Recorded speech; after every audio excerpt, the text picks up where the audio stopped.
मुंबईसह कोकणपट्टीमध्ये आणि घाटमाथ्यावर मुसळधार ते अतिमुसळधार पावसाचा इशारा। पश्चिम किनारपट्टी, संपूर्ण कोकण आणि सह्याद्रीच्या घाट भागामध्ये आजपासून पावसाचा जोर वाढणार।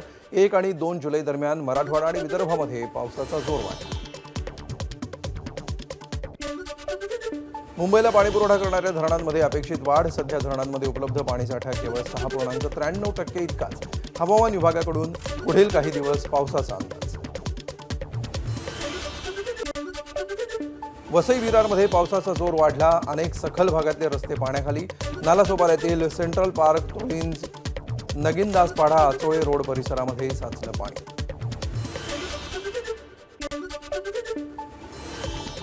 भिवंडी शहरालाही पावसानं चांगलंच झोडपलं। पावसामुळे प्रभुवाळी परिसरामध्ये एका इमारतीची सुरक्षा भिंत कोसळली। सुदैवानं दुर्घटनेमध्ये कोणालाही इजा झाली।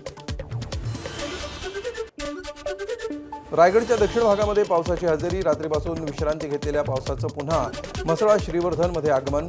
देवेआगर, बोर्ली, वेळास आणि दिघी परिसरामध्ये पावसाची दमदार बॅटिंग। रायगडमधील शेतकरी सुखावला, पेरण्यांच्या कामांना वेग।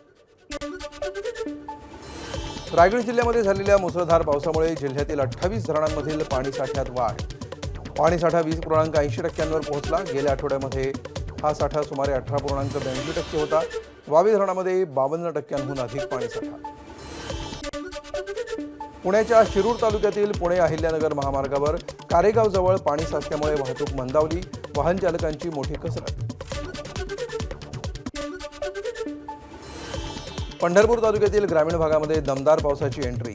ओढे नाले प्रवाहित, तर चळे, आंबे आणि ओझेवाडी परिसरामध्ये पावसाची हजेरी। रत्नागिरीमध्ये मुसळधार पावसाचा जोर। भात शेतीमध्ये पाणी साचल्यामुळे शेतकऱ्यांना दिलासा। प्रमुख नद्यांच्या पाणी पातळीमध्ये लक्षणीय वाढ। लोटे एमआयडीसीचा पाणीपुरवठा आजपासून पूर्ववत झाल्यामुळे बंद पडलेले उद्योग पुन्हा सुरू।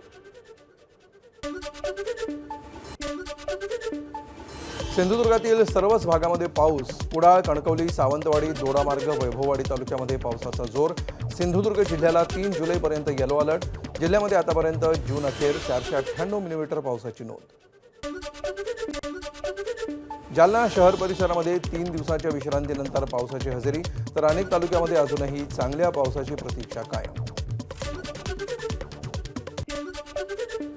नांदेड जिल्ह्यातील हदगाव, हिमायतनगर, किनवट आणि अर्धापूर तालुक्यामध्ये चांगला पाऊस झाल्यामुळे तालुक्यामध्ये खरीपाच्या पेरण्यांना वेग। बीड तालुक्यातील पिंपळनेर परिसरातही दमदार पाऊस। तासभर चाललेल्या पावसानं रिद्धी सिद्धी या दोन्ही नद्या दुथडी भरून वाहू लागल्या। दमदार पाऊस झाल्यामुळे शेतकऱ्यांमधून समाधान व्यक्त। जळगावच्या रावेर शहरामध्ये झालेल्या मुसळधार पावसामुळे जनजीवन विस्कळीत। नागझरी नदीला पूर आल्यामुळे नदीकाठच्या घरांमध्ये पाणी शिरलं, तर शहरामध्ये अनेक ठिकाणी गटारं तुंबल्यामुळे रस्त्यावर पाणी। दरम्यान रावेर तालुक्यातील गारबर्डी गावामध्ये वीज कोसळून शेतकऱ्याचा मृत्यू। लोणावळ्याला पावसानं चांगलं झोडपून काढलं। गेल्या 24 तासामध्ये लोणावळ्यात तब्बल 131 मिलीमीटर पाऊस बरसला। लोणावळ्यामध्ये यंदाच्या मोसमातील सर्वाधिक पावसाची नोंद।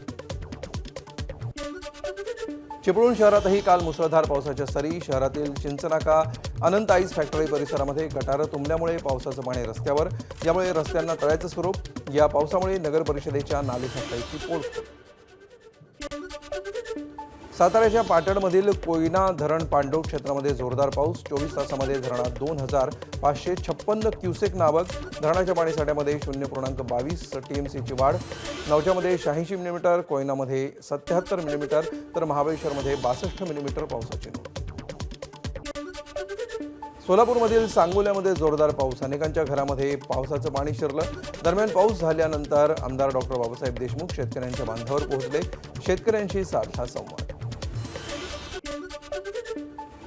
जून महिना संपत आला तरी अहिल्यानगरमध्ये समाधानकारक पाऊस नाही। अहिल्यानगरमध्ये अनेक भागामध्ये पेरण्या खोळंबल्या।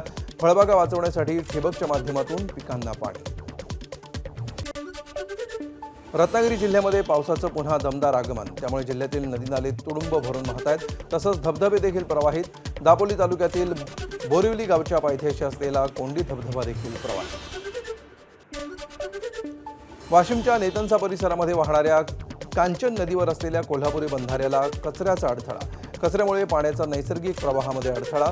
काही शेतकऱ्यांच्या शेतामध्ये शिरलं पाणी। कचरा हटवण्याची शेतकऱ्यांची मागणी। नागपूरच्या भिवापूर तालुक्यातील सेलोटी गावामध्ये वीज कोसळून बैल जोडीचा मृत्यू. शेतकऱ्यानं एका बैलाच्या सोबतीनं खांद्यावर आऊत घेऊन केली सोयाबीनची पेरणी. शेतकरी तानबा मरघडे यांनी स्वतः आऊत घेऊन केली पेरणी. धुळे शहरासह जिल्ह्यामध्ये पावसाची दडी. यामुळे सर्वसामान्य नागरिकांसह शेतकऱ्यांची चिंता वाढली. लघु आणि मध्यम प्रकल्पातील जलसाठा आटला. धरणामध्ये केवळ 33% इतकाच जलसाठा शिल्लक. पाऊस न झाल्यामुळे पेरण्या रखडल्या. धुळे शहरासह जिल्ह्यामध्ये पावसाची दडी. तर 75 मिलीमीटरपेक्षा जास्त पाऊस होत नाही तोपर्यंत पेरण्या न करण्याचं आवाहन कृषी विभागानं केलं. 15 जुलैनंतर शेतकऱ्यांनी कपाशीची पेरणी करू नये असंही आवाहन. पावसानं हुलकावणी दिल्यामुळे पुणेकरांची पाण्याची चिंता वाढली. पुण्याला पाणीपुरवठा करणाऱ्या 4ही धरणांमध्ये पाणीसाठा कमी.